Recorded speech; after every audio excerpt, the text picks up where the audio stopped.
If you want the Cowboys to take care of business in Week 2, then like today's video. We have the data to prove it. More likes equals more wins. We didn't get enough likes in our preview against the Eagles, so let's change that this time around. Like the video if you want the Cowboys to take down the Giants and extend their very impressive winning streak. Giants, Cowboys, Week 2 of the NFL season. These two teams always play early, and I'm kind of annoyed by it. At least it wasn't a Week 1 matchup, but I am kind of just like done with them always playing early in the season. Then again, of late, it's been a free win for the Dallas Cowboys. Some stats before Monday Night Football, by the way. All these numbers are before Monday Night Football. So Giants at 30 points per game. If the Bears or Vikings both score at least 7, then they're 32nd in the NFL. So do keep those numbers in mind. Giants were bad in Week 1. Manhandled by the Commanders. Didn't have a very good showing. Allowed a bunch of yards. We'll talk about all that later on in today's show. The Cowboys were far more competitive against I would argue, a better team in the Philadelphia Eagles. Cowboys are only 5.5-point favorites. I thought that could have been a little bit higher. Curious if that line rises throughout the week, but I'm on the Cowboys minus 5.5 going into Week 2. Some injuries to watch. Obviously, Perion Winfrey placed on injured reserve on Monday, so not included on here anymore.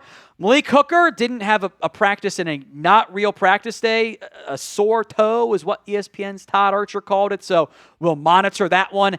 Andrew Thomas battling a foot injury is uncertain for Week 2. That'd be a huge loss for the Giants. It would have to be James Hudson at left tackle again. We'll see if he can go or not. That one will probably go up to the wire, but a big-time injury to watch. Micah McFadden, the Giants linebacker, suffered what looked like a really bad leg injury. Sounds like it's still bad, but not as bad as it could have been. Doubt he is going to be able to go at all for probably at least a couple of weeks here. Before we preview this Cowboys versus Giants game, one of my favorite things to do here is type in F Marshy. So spam it for me in the comments section of today's show. Whoever types in F Marshy in the comments, whoever does it the most, will get a free raffle entry into our game day raffle. So spam F Marshy in the comments section for me right now.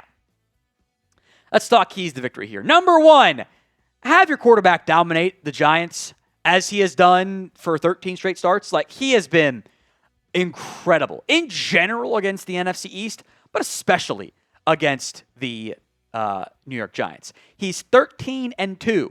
The 2 losses, his first 2 starts against the New York Giants. Dak is 13-2 against the Giants, 33-9 overall against the NFC East, and the Cowboys have won 13 straight games against the Giants when Dak starts. They haven't lost one of those games. They've lost with backups, but they haven't lost one of those games with Dak since 2016.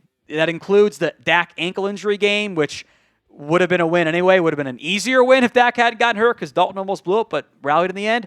Cowboys have dominated the Giants. In the words of Marshall Green, Dak Prescott is the Giants' daddy. Stats against the Giants here. Over the course of his career, Dak Prescott averaging 65.3% completion rate, 7.9 yards per attempt, 29 touchdowns, 8 interceptions, almost 4,000 yards in 15 games. How about the 13 games he's won against them? All of these numbers are like MVP-ish. Like 13 games, 68.1%, 8.6 yards per attempt, sitting in the fourth quarter of several of those games, 28 touchdowns, 6 interceptions. He has been awesome against the Giants. I expect more of the same, given how good he was against Philadelphia, even though the numbers weren't very good. What is your confidence level in the Cowboys taking down the Giants? Be honest and scale it for me, 1 to 10 in the comments section of today's show. Key to victory number 2. The run game has to help out. I think you need more from your run game. I thought you got enough against the Eagles, but I think there is the possibility, and Brian Schottenheimer basically said something very similar of he thinks the Cowboys are going to see a bunch of too high shell coverage, therefore you need to be able to run the football. I thought efficiency-wise, Javonte Williams did a pretty good job of that. Miles Sanders hit the big run. The fumble was a backbreaker. Turpin was efficient, effective in the small touches that he got, is worth mentioning. The success rate which is relative to down and distance and yards to gain, was very good. 60% success rate, 50% for Sanders, got stopped short once. The fumble, obviously, which is why, EPA per play, Javonte was pretty much even. Good for a runner. Sanders was negative. Reason why I like this Giants' run defense was bad. Again, pre-Monday Night Football stats here, because the other ones aren't in yet. Giants faced about league average, a little bit above league average run rates, just 22 out of 30. But they were second to last in yards allowed, second to last in yards per carry, second to last in explosive runs allowed, dead last in stuff rate, bottom 5 in EPA per rush, second to last in yards before contact, and still bottom 10 in yards after contact. I like all that, baby. That's a good thing. You might be able to run the ball all over the Giants, even though Dak is not Jaden Daniels. I mean, Bill Krosky-Merritt had plenty of room to run against the Giants. Why can't Javonte Williams get going? Today's show is made possible by Ethos. As a father with one kid and a second one on the way, trust me when I say life insurance matters. It's not fun to think about what would happen if something happened to you, but you do need to be prepared. Protect your family with life insurance from Ethos. Get your free quote at ethos.com/NFL Daily. That's ethos.com/NFL Daily. Ethos is a trustworthy company that disrupts the traditional life insurance industry, and it's more affordable than you might think. Ethos is an online platform that makes getting life insurance fast and easy to protect your family's future in minutes, not months. There is no complicated process, and it's 100% online. No medical exam is required. You just answer a few health questions and get a quote in as little as 10 minutes. 3 million families have completed their applications and trusted Ethos to help find the right coverage for them. Protect your family with life insurance from Ethos. Get your free quote at ethos.com/NFL Daily. That's ethos.com/NFL Daily. Links in the comments and the description of today's show. Key to victory number 3, go pressure the quarterback. This is, I'm be sure to change this up each week, but this is one that's always going to be pretty good, especially as you kind of overhaul your front four. Russell Wilson was bad under pressure against the Commanders. I don't think the Commanders' pass rush is light years better than what the Cowboys should be able to do. So I think it is a reasonable comparison here.